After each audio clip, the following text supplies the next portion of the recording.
ছাদ বাগানটি দেখতে পাচ্ছেন, এই ছাদ বাগান থেকে আজকে আমার এই সংগঠনের শুরু, সবুজ ছাদ বাগান সোসাইটি। এই সংগঠনে মূলত আমি অন্য সংগঠনের মতো আমি কাজ করি না। এই সংগঠনটি স্কুল ভিত্তিক ভবিষ্যৎ প্রজন্ম নিয়ে কাজ করা হয়। ভবিষ্যৎ প্রজন্ম যে শিক্ষা প্রতিষ্ঠানগুলি আছে সেই শিক্ষা প্রতিষ্ঠানে এবং আমরা ছোট ছোট প্রোগ্রাম করে থাকি কিছু কিছু ছাত্রছাত্রীদের নিয়ে।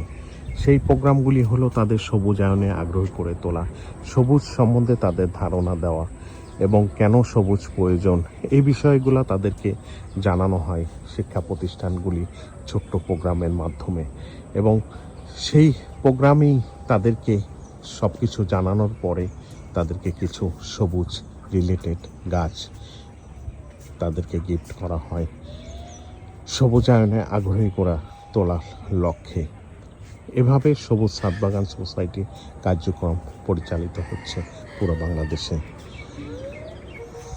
সবাই সবুজায়নে আগ্রহী করে তোলা লক্ষ্যে ভবিষ্যৎ প্রজন্মকে এই কার্যক্রম চলছে। ধন্যবাদ সবাইকে। আমাদের পাশে থাকবেন, সবুজ ছাদ বাগান সোসাইটির পাশে থাকবেন সেই প্রত্যাশা রাখি।